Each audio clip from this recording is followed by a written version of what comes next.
What's going on, everyone? I hope you're having an awesome day so far, and welcome back to another episode of Chuck's Customs.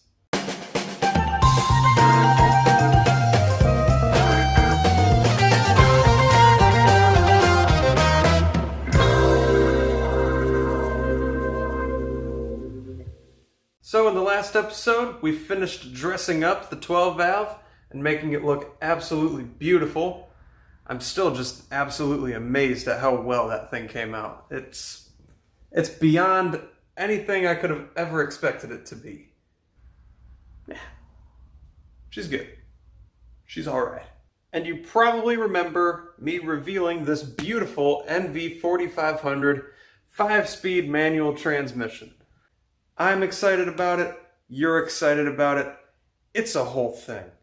So let's not waste any time. Let's start doing what we need to do to get these two beautiful, beautiful pieces of machinery bolted together and thrown in Bessie. So one thing that a lot of people loved about this swap is the fact that we took the engine and tranny out of a moving truck. Now the engine is absolutely perfect. I mean, this engine came in full-size pickup trucks from the factory. The transmission, on the other hand, was a different story. It was just geared way too low for a half-ton application. And on top of that, it was installed wrong by me, and the torque converter ended up shearing the oil pins off of the inside of the transmission, which caused it to seize up. It's a mess. It's an absolute mess. So moving on from that, we got the 5-speed NV4500, and that's going to solve all of our problems. But there's one thing preventing me from bolting that transmission up to this engine, and that's the adapter plate. That's right. As you probably could have guessed, the bolt pattern on this adapter plate does not match up with the bolt pattern on the NV4500. Not only is the bolt pattern wrong, but this thing is 5 inches thick. Well, that just will not do. This one, on the other hand, is exactly what we need. This adapter plate is meant for a 98 Dodge pickup truck with the 12 valve Cummins and the NV4500 5-speed manual. That's right. This was literally designed to bolt these two things together. And that's exactly what we're going to do. There's just one thing wrong with it.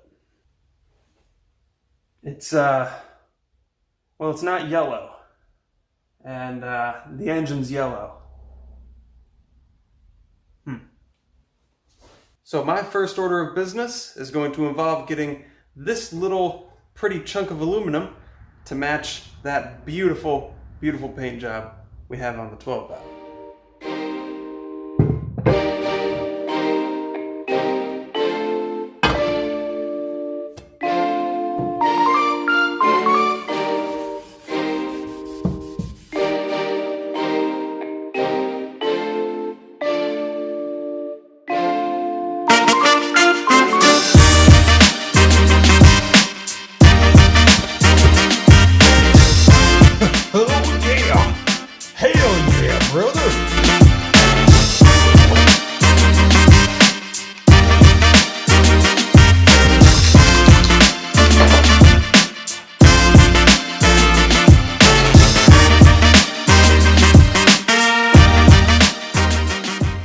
We interrupt this regularly scheduled programming for a quick impromptu Chuck's Customs unofficial product review.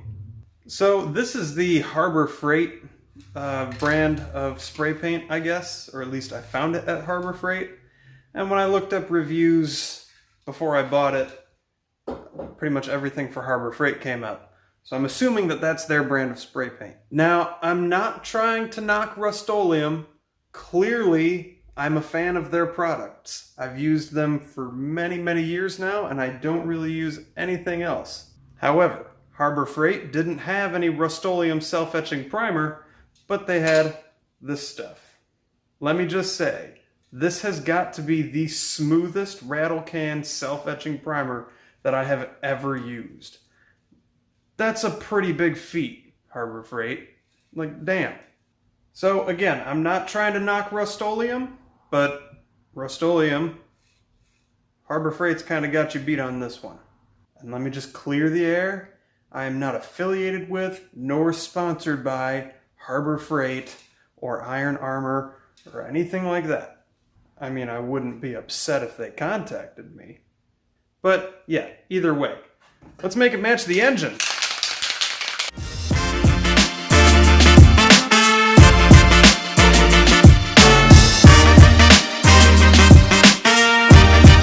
Oh yeah, she's minty. Well, I really hope nothing else needs to be painted to match the engine because that's all she wrote. So, while we're waiting for that to dry, let's go ahead and get the torque converter and the old adapter plate off the engine.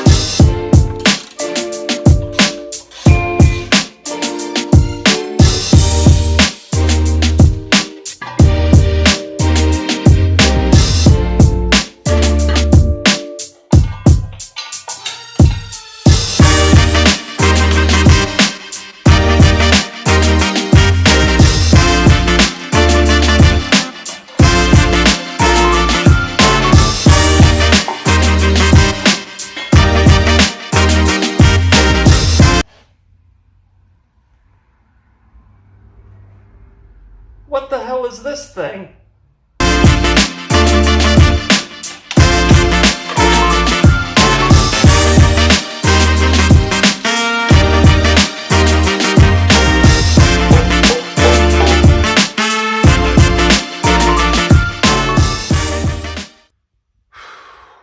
Almost just had a mild anxiety attack because when I saw this, I thought, there's no way in hell that the flywheel that I just got is going to fit around this piece. I have no idea what the hell this is.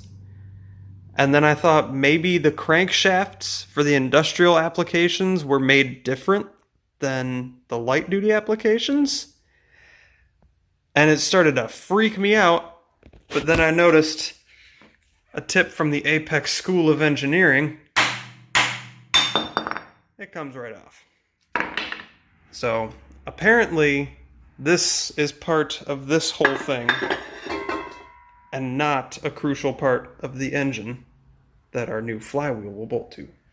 So now that that's settled, let's go ahead and change out that rear main seal while we have it all open, and then we can move forward with getting the new adapter plate put on and the new flywheel and the new clutch, and we'll be good to go. Oh, and before I get a bunch of hate for changing the rear main seal when it's not leaking, it looks like it's on its way out, first of all. Second of all, even if it wasn't, I know I'm going to have to change it eventually. It's a 135,000 mile engine. I know these things last forever, but still, it's a good idea to change it while you can, instead of having to take it back out of the truck, and then take the adapter plate off again, and then take this all... No. It's out of the truck. We have the opportunity. We're going to do it now.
damn, that white clutch is crispy.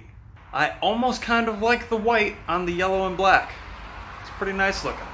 So a quick word of advice for anyone that's doing this swap, where you take the engine and tranny out of a industrial or commercial application vehicle, and then you take that transmission adapting plate off and put this one on for the Dodge pickup trucks. It's got a different starter, apparently. I put the starter in, and I noticed when I was working on the clutch that the Bendix looked really small, like it wasn't going to contact the flywheel when it kicked out, and sure enough, it didn't come anywhere close to touching the teeth together. So, turns out that the Dodge pickup trucks, where that plate came off of, has a different starter. So, more money down the drain, but you gotta have it. However, moving on. I ended up getting a bearing and gasket set for the NV4500, and I also got the 5th gear nut fix. I had so many people message me telling me that I needed to do that fix before I put it in the truck. So, to all of you guys who warned me, thank you. So with that being said, please enjoy this time lapse of me fixing the 5th gear nut, replacing all the gaskets, replacing the fluid, and giving it a nice crispy paint job.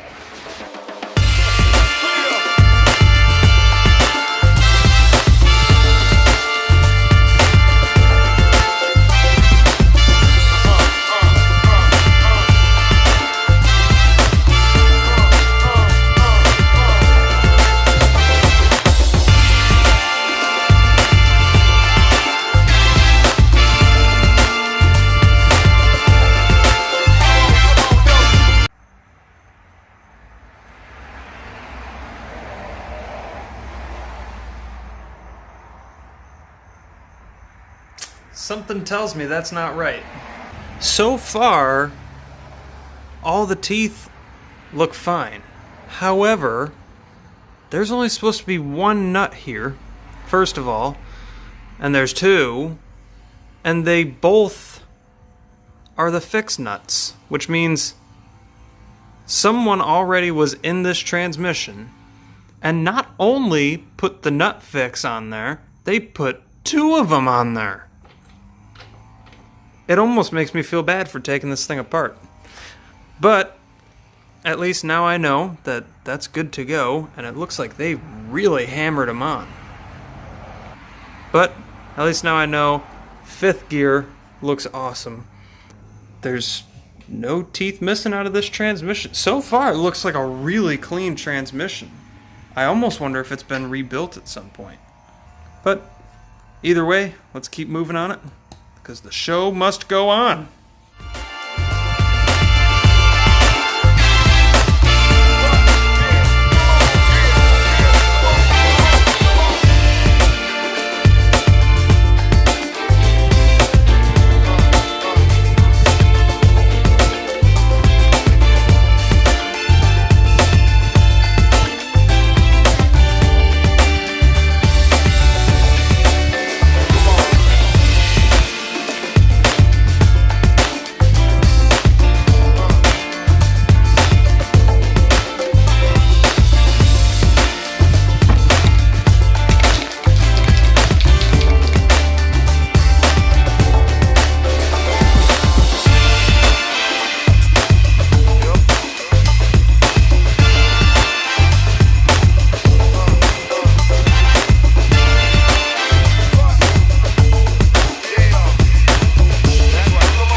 That has got to be the quickest, most unprepped paint job I have ever done. And it actually came out pretty nice too. I'm happy with it. So at this point, I think all that's left is to get the truck in the garage, bolt the tranny to the engine, and try to put it in the truck. Let's get to it.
yeah, let me get a McCummins meal, extra mustard, and a 5-speed trans on the side. Yeah. Look at that color scheme. Looks like something Ronald McDonald built in his garage.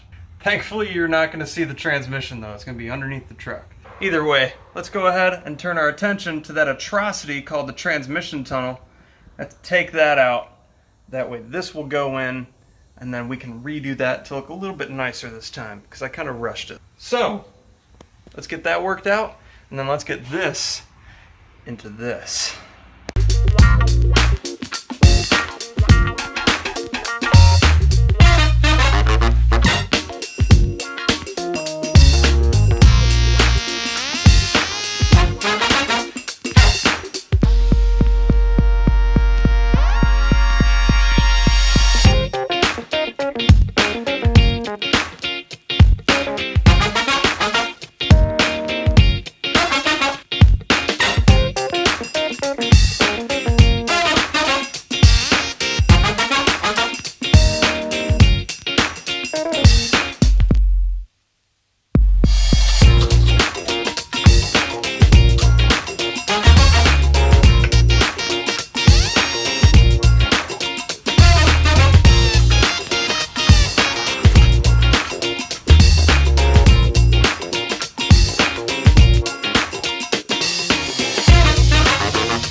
Bessie!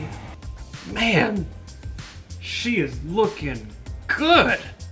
Well, unfortunately, it looks like that's all we have time for today, folks. Thankfully, the engine went in nice and smooth. That NV4500 fits phenomenally. I was hoping to get the front of the truck put back together by the end of this episode, but honestly, there's still a lot to do as far as getting the engine hooked back up to the ignition system. As you can see, the turbo is currently missing because I'm waiting for it to come back from the balancing shop. So there's still just a lot of little things to do on the engine, and I don't want to have to lean over the front or the side of the truck to get at it at a really awkward angle. So we're going to leave her open for now. We'll get it all buttoned up in the next episode, and we're even going to go for a test drive. So if you want to see it, make sure you hit that subscribe button so you don't miss it. If you liked what you saw in this episode, go ahead and show that thumbs up button some love. If you didn't like what you saw, or you have questions or suggestions, let me know in the comments section. I'd love to hear from you guys. So, thank you everyone so much for watching, and I look forward to seeing you next time on another episode of Chuck's Customs.